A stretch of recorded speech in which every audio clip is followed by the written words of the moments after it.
I wanted to ask you about Kurt Angle. There's a report here in the Observer that Kurt Angle called the morning after WrestleMania. Think about that. So you know at WrestleMania, well, we're negotiating with Austin. It's not going well. The Rock's going back to Hollywood. Lesnar's out of here. Goldberg's out of here. And the morning after you deal with all that, Kurt Angle calls and says, "Hey, I've got numbness in my fingers." This is just the worst possible news of all.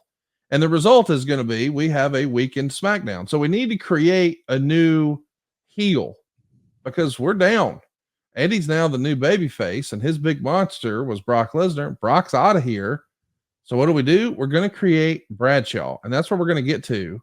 But before we do, we should mention that Eric Bischoff during the draft drafts Paul Heyman, who was at the time the SmackDown GM, and then he quits. And then this, of course, is to have Heyman as a role of a manager instead of a GM. Look at those two heads of hair, Conrad. Sorry.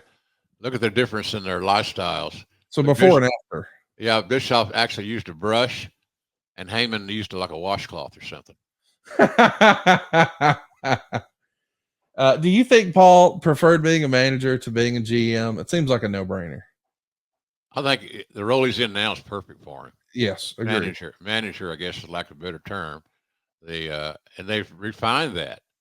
You know, they've refined that whole thing. You know, the wise man and all that sort of stuff. It's good. So, but I think he would much prefer to be a manager and focus on one talent or one group, and which he could do a good job for it. And he has done a great job. I mean, Paul is as much responsible for the success of Roman Reigns as anybody, excluding perhaps Roman Reigns, obviously. So,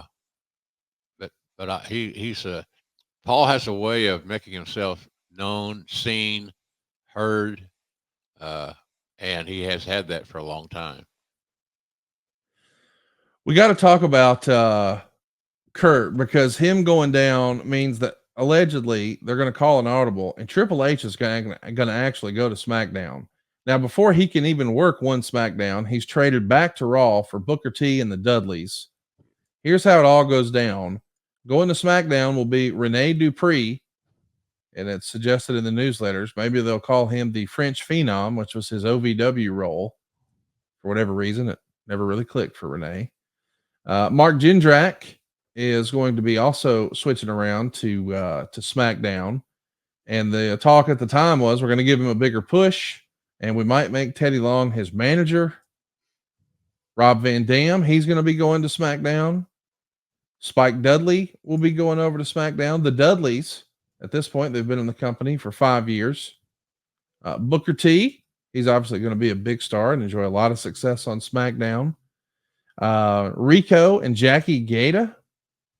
I guess Jackie's, going to be able to add a little bit to the SmackDown live events, because I know that they usually slotted those ladies to where they had at least one match on those SmackDown live events. I guess she'd be in the old Nydia role here.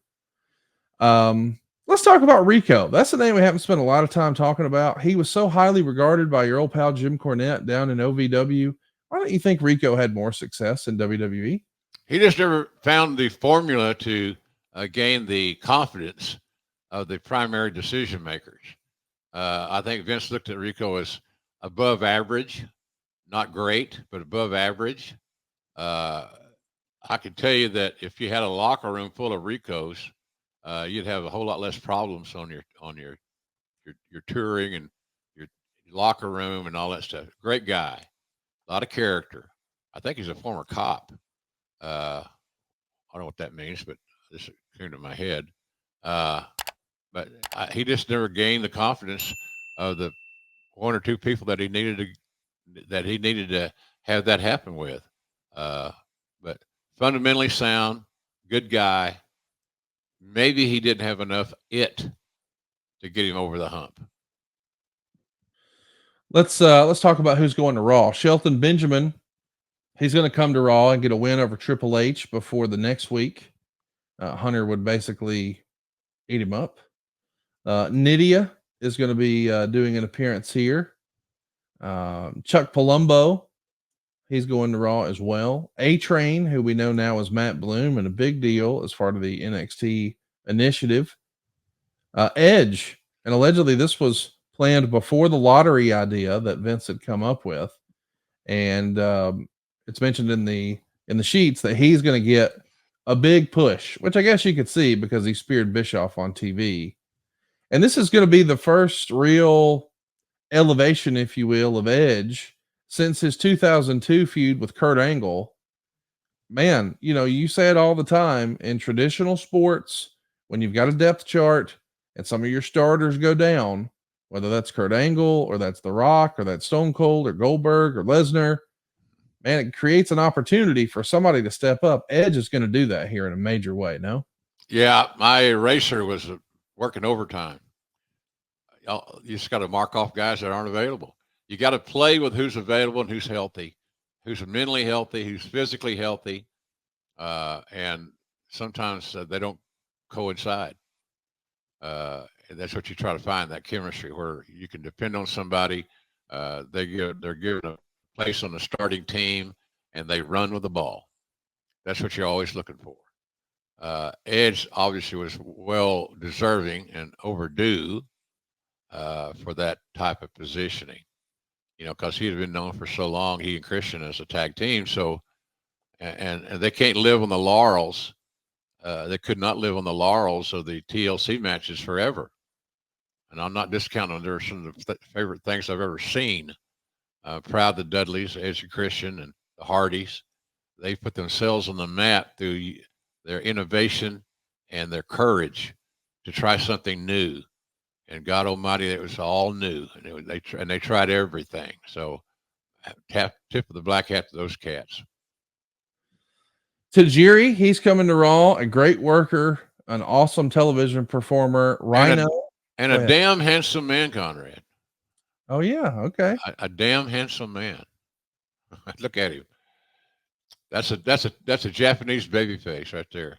Hey, this guy was a hell of a hand. I'm telling you. He was a sleeper in my estimation. I had no idea that he could become as good as he did. And if he had been a little bit different size, if he could speak English a little bit better, he'd have had a lot better run.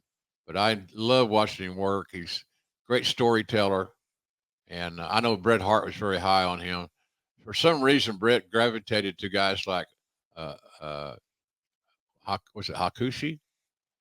Oh yeah. Jinsei Shinzaki. We talked about him last week. Yeah. He's guys like that got noticed, and Bret Hart was one of their leading PR guys. Because if Bret wanted to work with somebody, I remember the same thing happened with Pierre of the Quebecers. Bret wanted to work with him, and that got Pierre back on the radar, shall we say? So, but why wouldn't you take Bret's opinion? I would. I did, as often as I could get it. We got to talk about Rhino. Rhino is a guy who's going to be switching over to Raw here. It always seemed like he was ready to break out, and then it never really happened for him in the WWE. I mean, I know he had a tag title run and some other runs, but he was a top guy in ECW, at least the dying days of ECW. But there was rumor and innuendo that maybe he had an incident at a WrestleMania or something like that. Was there something that kept him from being able to move up the ladder, so to speak, in WWE? Conrad, I can't. I'm drawing a blank on that one. I can't remember. I don't know what it was either. I just know that he said he's such a good guy, universally well liked in the business. Yeah. And he's a big guy, and he's got a lot of cool power moves and things like that. It feels like, man, this is a Vince guy all day right here. Yeah, you'd think he checked a lot of the boxes, no doubt about that. He always had trouble identifying or attaching himself to his fan base, connecting. But everything you said about Rhino was true. I mean, he's very underestimated, underappreciated in a lot of ways. Thick frame, good heel body, all those little nuggets that you look for. He had them. He did it. So, but I think his issue may have just simply been, does he have the ability, the desire, or the aptitude, whatever you want to say, to connect totally connect and embrace his audience. That would be my guess, my best guess of why Rhino didn't get higher up on the card. Because you're right, he was a good hand, and he was convincing. I thought he was very convincing.